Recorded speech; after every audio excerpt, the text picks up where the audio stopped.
डॉलरों की बारिश हमारी कम्युनिटी पर कैसे हुई और किसने कितने पैसे कमाए, मैं क्यों नहीं कमा सका, और इसके अलावा आखिर अमेरिकी फेडरल रिजर्व क्यों धमकियां दे रहा है।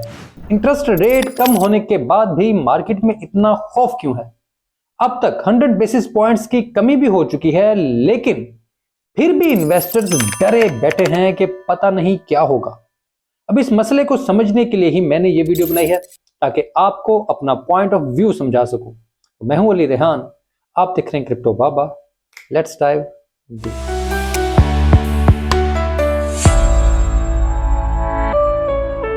पहली बात कि एरिना में कम्युनिटी को 6 एवेक्स का कम से कम एयर ड्रॉप हुआ है। एवलांचे फाउंडेशन ने रेट्रो 9000 में वोटिंग करने पर सबको 3.1 एवेक्स दिए। तो एरिना में तमाम दोस्तों के पास कम से कम 2 वॉलेट्स थे। अब ये एयर ड्रॉप मुझे नहीं मिला क्योंकि मैंने वोटिंग के बाद कंफर्म का बटन नहीं दबाया था। खैर, मेरी गलती थी, लेकिन बाकी सबको मिले तो मुझे बहुत अच्छा लगा। एक टिकटों में पैसे, फिर एरिना टोकन कमाना, और इसके साथ साथ 2 महीनों में 2 बड़े एयर ड्रॉप। अगर मैं इसका YouTube पर मौजूद किसी भी बड़े इन्फ्लुएंसर से मुकाबला करूं तो मेरे साथ मौजूद लोगों ने बगैर रिस्क लिए सिर्फ एरिना से ही सबसे ज्यादा पैसे कमा लिए हैं। तो मुझे इसकी बहुत ज्यादा खुशी है, और सिर्फ इस वजह से कि मैं लोगों को सही चीजें बता सका हूं और उन्हें सही रास्ते पर लेकर चल रहा हूं। मेरे लिए इससे ज्यादा खुशी की कोई बात भी नहीं है। मेरे साथ चलने पर मैं आप सबका मशकूर हूं। वेरी थैंक यू, क्योंकि आपके बगैर ये खुशी नामुकम्मल है। अब असल मसले की बात करते हैं, और मसला है अमेरिका का।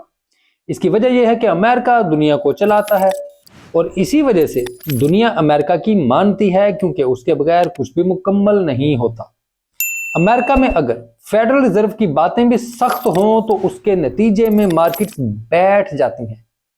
अब इनके इंटरेस्ट रेट की प्रेस कॉन्फ्रेंस ही देख लें। अमेरिका में रेट 25 बेसिस पॉइंट कम हुआ। अब तवक्को भी यही थी, लेकिन उनकी प्रेस कॉन्फ्रेंस में उन्होंने कहा कि इन्फ्लेशन बढ़ रही है और इकोनॉमी भी बहुत तेजी से ग्रोथ कर रही है। स्टॉक मार्केट्स में बहुत बड़े प्रॉफिट्स दे रही हैं, और इस सब की वजह से एक बार फिर इन्फ्लेशन बहुत ज्यादा हो सकती है और एक आम अमेरिकी की जिंदगी पर बुरा असर पड़ सकता है। इसी वजह से अमेरिकी फेडरल रिजर्व शायद अगले साल इंटरेस्ट रेट में बड़ी कमी ना करे और एक साल में ज्यादा से ज्यादा 50 बेसिस पॉइंट ही कम हो। अब पहले ख्याल था कि अगले साल यानी 2025 में भी कम से कम 200 बेसिस पॉइंट तो कम होंगे, लेकिन ये प्रोजेक्शन कम हुई और अब ये 50 बेसिस पॉइंट हो गई है। इसी वजह से मार्केट्स ने एकदम बहुत ही खौफनाक रद्द-ए-अमल दिया। अब ये बिल्कुल ठीक बात है कि अगर दुनिया भर में इन्फ्लेशन की तबाही को रोकना है तो अमेरिका को सख्त इकदामात की जरूरत है। इस वजह से ही उन्होंने ये फैसला किया है, लेकिन इसके असरात पूरी मार्केट पर पड़े। लेकिन ये एक ऐसी चीज है जिससे मार्केट ज्यादा लंबे अरसे के लिए इस सूरत हाल का शिकार नहीं होंगे, क्योंकि यूरोप और चीन में हालात ठीक है, और दूसरा यूरोप को शदीद मसला है कि वो चीन और अमेरिका से बहुत पीछे रह गया है।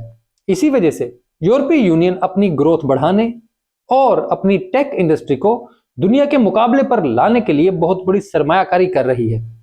शायद यूरोपीय यूनियन ने तारीख में इतनी बड़ी सरमायाकारी नहीं की जो वो अब कर रही है। इसी वजह से ये पैसा ना सिर्फ टेक बल्कि रिस्की एसेट्स में भी जाएगा, और इसके नतीजे में यूरोप भी बहुत तेजी से बिटकॉइन और क्रिप्टो में आगे बढ़ेगा। जैसे इस वक्त सबसे ज्यादा स्टेबल कॉइन यूरोप में लॉन्च हो रहे हैं, क्योंकि वहां रेगुलेटरी क्लैरिटी मौजूद है और वहां के बैंक भी स्टेबल कॉइन्स को सपोर्ट कर रहे हैं। इसी वजह से वहां मार्केट बहुत तेजी से ग्रोथ की तरफ बढ़ रही है, और इस वजह से ये हालात ज्यादा देर तक ऐसे नहीं रहेंगे। और वैसे भी बिटकॉइन एक टाइम पीस की तरह चलता है, क्लॉकवर्क। इसका टाइम पैराबोलिक बुल रन का है और इसे कोई नहीं रोक सकता। खैर, फिर इसी प्रेस कॉन्फ्रेंस में अमेरिकी फेडरल रिजर्व के हेड जेरेमी पावेल से सवाल हुआ कि क्या वो नए अमेरिकी सदर डोनाल्ड ट्रंप के बिटकॉइन रिजर्व के फैसले की हिमायत करते हैं। अब जेरेमी पावेल ने बिल्कुल कानून के मुताबिक जवाब दिया कि नहीं भाई, हमारे कानून में ऐसी कोई गुंजाइश नहीं कि हम डॉलर के अलावा किसी और करेंसी को स्ट्रेटेजिक रिजर्व रखें, और ना ही हमने ऐसा कोई मुतालबा किया है।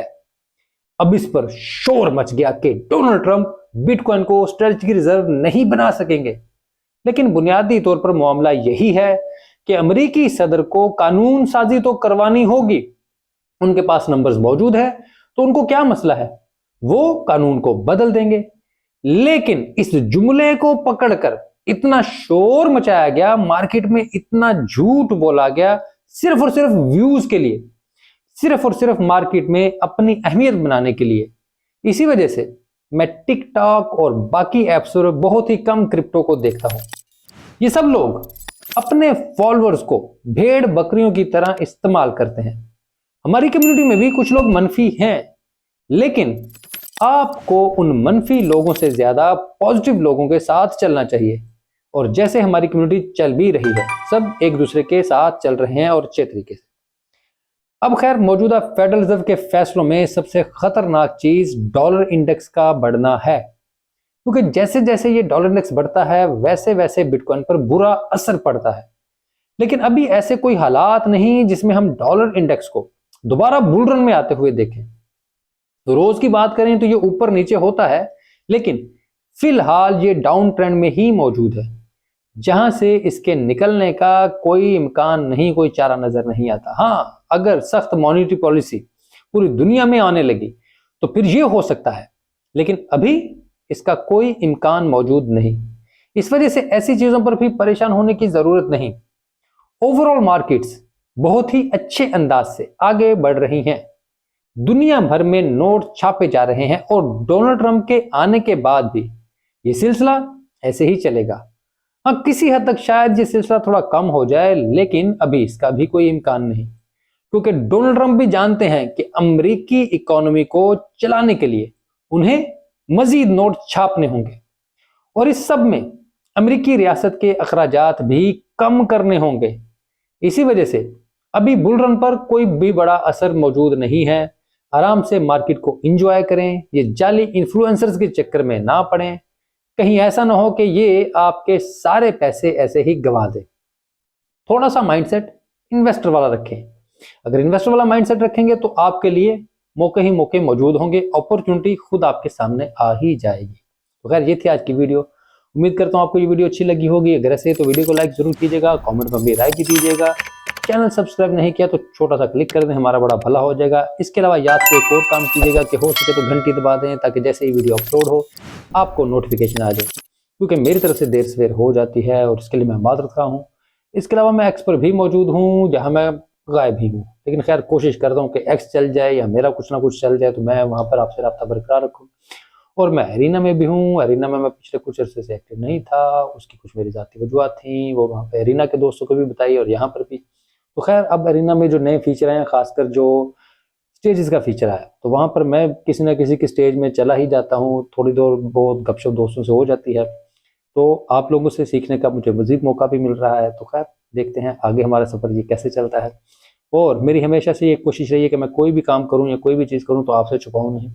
तो मैं आप तक मुकम्मल इन्फॉर्मेशन ऐसे ही पहुँचाता रहूँगा जो मुझे समझ आती रहेगी, जो ठीक लगती रहेगी। शुक्रिया।